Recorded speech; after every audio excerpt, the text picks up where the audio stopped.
What's up, guys? Matt Brown here, ForwardTheLines.com. Let's talk a little Monday Night Football here in Week 3. It is a doubleheader. Going to focus primarily here on the Eagles and the Buccaneers. As a reminder, first time with us, everything we do absolutely free. Do appreciate you going ahead and hitting that subscribe button down below. Give us a thumbs up. Let us know in the comment section how you are going to play this thing. As we sit, you can see Eagles sitting anywhere between an expensive 4.5 or 5 right now. 45 is our prevailing total, though there is this 144.5 that is sitting out there. This is an interesting game to me because everybody loves the Bucs. Everybody wants to play the Bucs. Everybody is making a case for the Bucs here in this game. And I get it. And I think I figured out why. I was wondering kind of all week why all this Bucs love. And I think that there's a lot of Bucs love in this game because you have a team that came in and certainly a quarterback in Baker Mayfield that everyone thought was going to be god-awful, right? Like everyone thought he was going to be like absolutely terrible. And the fact that he's been okay has this where everyone's like blown away by what they've seen from the Bucs so far. Completely forgetting that in the game against the Vikings, they were outgained by 137 yards in that game. And the Vikings had 3 turnovers, which led to a very narrow, skinny win for the Rams. Then also forgetting that in week 2, they were up by 3 points on the Bears well into the fourth quarter. The same Bears team that just got absolutely housed by the Chiefs. And no, I'm not putting the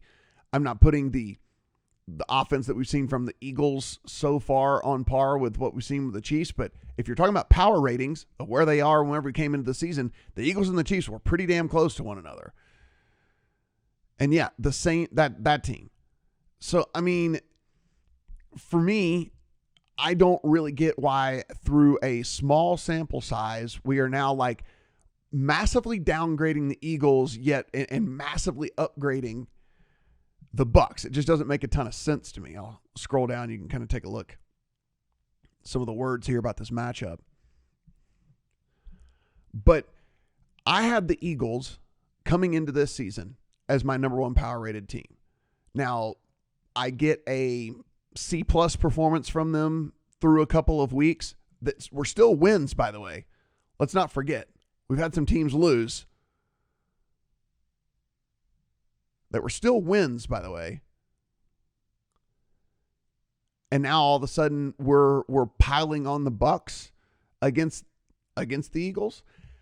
I always was of the mindset, and I think if you think about this, I mean, there was going to be at least a couple of games in which maybe things didn't look completely on track, that maybe they weren't going to hum just completely because they did change both coordinators. Now, the coordinators were coming into a massively loaded team, which made for an easier transition. Again, they still won these first couple of games. But there was always going to be at least a little bit of time and a little bit of adjustment. So here we are. We're going to be 3 weeks in. Some of these rookies that they've had to plug in on the defensive side of the ball have had a chance to adjust the NFL life a little bit better, playing real NFL games. So I'm not going to sit here and look at this Eagles team as if they're like exponentially worse. Scroll down here a little bit further. As if they're exponentially worse in this game than they were coming into the season. Now, look, I'm not one to hold on to priors for too long. I think that some people hold on to priors for too long. It's a short, in the grand scheme of things, sample size we're going to get is small. It's only an 18-week season, right? So we can't be looking up and saying like, well, according to my priors, whenever we're sitting here talking in week 8 and week 9, because it doesn't matter. You have to move on at that point. But I do think heading into week 3, I can still say, hey, I had the Eagles as the best team in the NFL coming into the season. At worst, I have them as 3rd right now.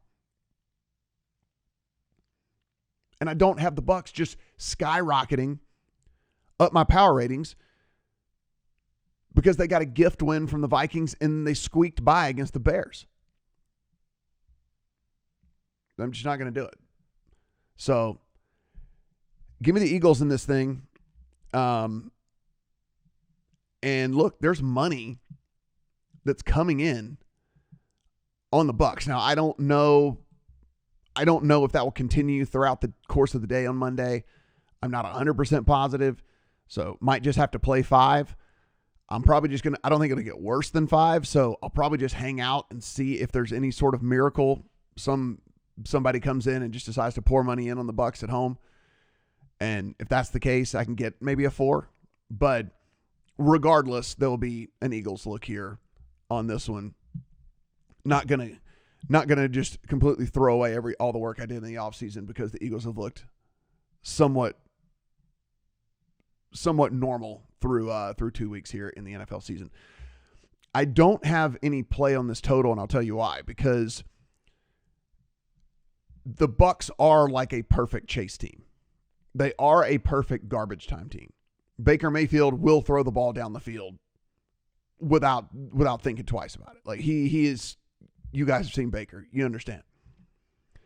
So even if they're down, if they're down 17 points or whatever it may be in this game, 13 points, whatever, something like that, I don't want to be holding an under ticket, which I kind of lean towards an under, but I don't want to be holding an under ticket on this game because Baker, with those combinations of Mike Evans and Chris Godwin, and so like they're kind of the perfect chase team as it is anyway.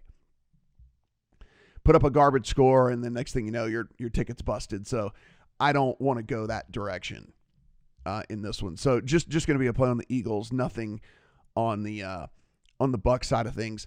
The only other thing that I will do, and if you go to the home page, and then there's going to be that prop tool right there.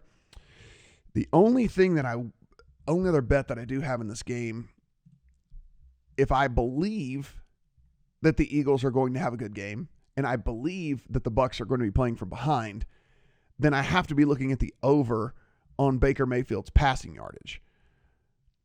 I can't imagine a scenario in which the Bucs come out and decide they're going to run the ball a ton from the get-go, as it is anyway.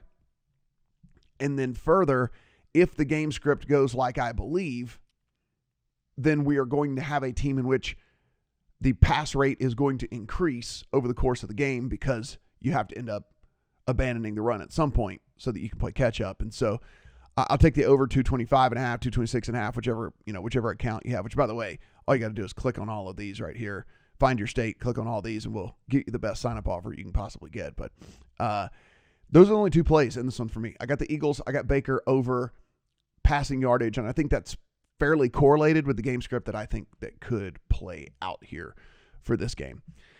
Guys, we do have we've got another game today. I just don't have a ton of interest in it.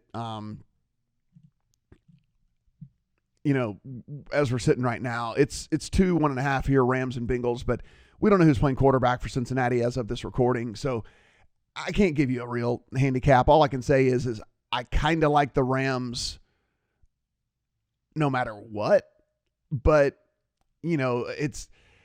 there's so much uncertainty. It's very hard to handicap a game in which I'm guessing as to how either one, who's going to play quarterback, and then if one of the guys goes, guessing how injured is he. Like, I'm not a doctor. All I can do is listen to the reports. That's kind of what you guys can do. Like, how injured is Joe Burrow? I have no idea. Like, I don't have any idea how injured Joe Burrow is, And so with all that, there's just so much uncertainty, something that I'm just not jumping up and down about to play in that late game. So, look, if it is Browning, if you wanted to go ahead, and it seems like it's leaning towards Browning, it seems like it's going that direction. The Bengals did go sign 2 more quarterbacks, at the end of last week. It seems like maybe that's the case. But again, Joe Burrow's listed as questionable as of this recording, so we don't really know. If you wanted to open up a teaser leg with the Rams and get it to 8 with them and then roll it into a game in week 4, I don't hate that really, because again, if it's Browning, I can't see the Bengals, even if they do find a way to winning at margin. So that's one angle of a way to play this game, but just not a ton of conviction about this one really at all. And I don't want to come on here and just force plays, right? I don't want to tell you guys something that I'm not gonna be doing myself, right? So the other thing here is, if you've been kind of following this Puka Nacua story, I mean, Stafford is just forcing targets to this guy. So the only other thing I think you could look at, I mean, if you wanted to look, see like receptions are already getting juiced to hell in this thing. So by the time you see it, it's probably going to be even worse. We might just have to look at the yardage, but if you're looking at 66 yards, right? I mean, if this guy continues to get 12 targets in a game, he doesn't even have to be efficient and he can still get to that yardage. I mean, this is all just kind of a gut feel on your end. If you think that this game stays competitive and if you think that this game, and if they continue to just force feed Puka Nacua like they have through the first couple of weeks of the season. But, this guy set records for the amount of receptions for, yes, I know, Puka Nacua is a record setter, is a record owner in the NFL through the first 2 games in a career. And, that's really kind of the only other angle for me in this one. Really focusing on the Eagles and the Bucs game and not really looking so much over here at this one. But guys, look, we got stuff over here on the lines for everything. Up here, right here in this right-hand corner is the Discord button, talking everything in there as well. And we're talking right up to kickoff. So, once things become a little bit more clear as to how it's going to play out, you can go in there and have a discussion with everybody over in Discord, get some additional plays and anything that gets added. That'll be in there as well.